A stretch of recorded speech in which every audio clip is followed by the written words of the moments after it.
welcome back to We Sibs, West Coast, East Coast siblings, where we cover your favorite movies and TV shows. And today we are covering You, Season 3, Episode 4. I am in a new space because it's daytime, and why not? I will be doing daily coverage of You, so today is day 4. Really interested to see what the heck is going to happen. Click the bell so you can be notified of our reviews of all things TV and movies. Okay, so Love did not kill Gil. I keep forgetting his name because he's like super basic. Anyway, she didn't kill him, so that's great.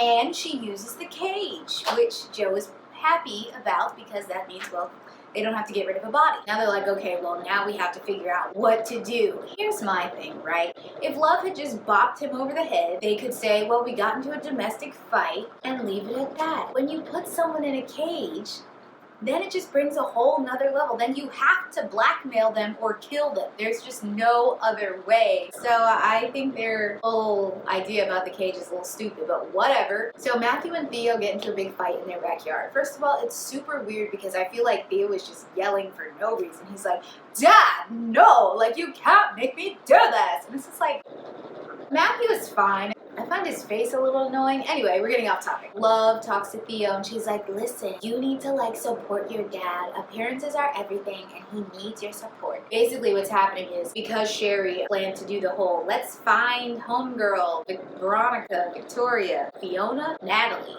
They're going out through the woods and looking for any sort of sign that she was there. Theo is kind of like, I guess, enamored with Love, so he agrees to go and she agrees to be his buddy. Oh my gosh, so once again, back to the Love and Joe great dynamic. Love, she's new at this whole thing, so she implies to Joe, she's like, we should just kill Gil. We should just get rid of him. It's so much easier to kill him than it would be to find something on him and then black, especially because Joe is having trouble finding anything worth keeping on Gil. Joe flips out. He's like, you're not making me kill anyone. And that's where we get that nice intense wall punch. So great. And of course that just scares Love and she feels intimidated. But later they make up and she's like, you know, I understand. I see you trying to be a dad. I see you working really, really hard to be a good father. Blah, blah, blah. They kind of make up. Joe talks about the importance of what kids see and how what they see affects them. And that's why he's so protective of Henry and what Henry sees and is around. And you know why he's trying to not be a murderer. Love reaches out to her mom to see if her dad's connection side is around and if she can use him for some dirt digging on Gil. I thought she was going to use Cy to kill Gil so that Joe wouldn't have to do it and feel bad about it. That's not the case. What Love finds out and then tells Joe, I don't remember the specifics, but basically Gil's son sexually harassed 2 girls. Gil knew about the one. He didn't know about the second one. And he also didn't know that his wife had paid the money to cover it up and hide it. And when Love and Joe tell him, he is overwhelmed with guilt because Gil's like this perfect Christian do-gooder dude. He, I guess, gave his son a pass the first time for sexually harassing a girl. But round 2 was just too much.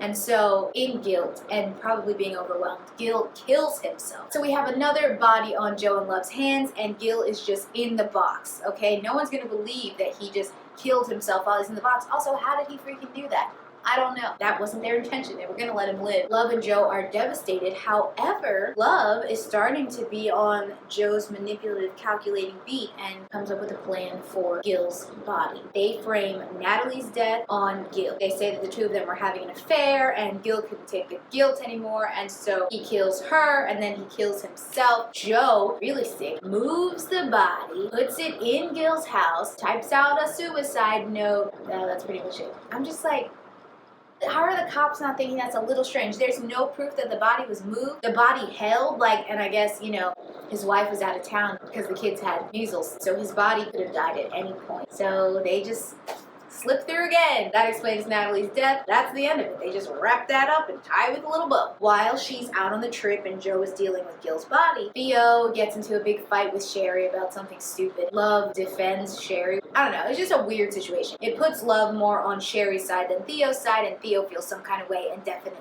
hurt. Also in this episode, Theo tries to smooch on Love and he succeeds, and Love kind of likes it. She's a little flirty. She's a little forward is all I'm going to say. Joe and the librarian make friends. The librarian girl got an attitude, and I don't know what the problem is. I guess because she thought Joe was rich, so she hates all rich people. But now that she found out that Joe is poor and grew up in the foster system, she can be his friend now. So they bond over that. Joe turns it once again into a little bit of a freaky thing and decides that she's gonna be his new you, because love has once again put them in a freaking hole. And even though she got them out of the hole, Joe's kind of done. You can see Joe's affection for love sort of pull away, and he's newly obsessed with homegirl. But he's not going to be a creeper, you know? He's just going to watch her, because that's normal. To me, this episode was relatively uneventful. It just feels like we're winding down a road. We don't really know where we're going. It's hard to connect everything. And honestly, I'm like, are people going to believe this thing with the suicide in Gil and Natalie? Is that just the end of that? I feel like so far we're getting a lot of build up, stop, fix the problem, we're done. Build up, stop, fix the problem, we're done. So I'm wondering, like, what's the overarching thing that's going to happen this season? No idea. But this episode was just kind of like, cool. That's all I have for you, episode 4. Thank you so much for watching. Don't forget to click the bell so you can be notified of when I review episode 5. And I will be doing an overall review of the whole season for those of you who binged it this entire weekend and are just ready to get some insight on what the heck went down. As always, like this video if you like this video, comment, subscribe, and click the bell so you can be notified of more Week 6 content. Oh, this is Herbert. Sorry, not sure if you knew him. He's my cuddle buddy. Wait, that sounds weird. No, I'm not a weirdo. Thanks guys so much. Bye.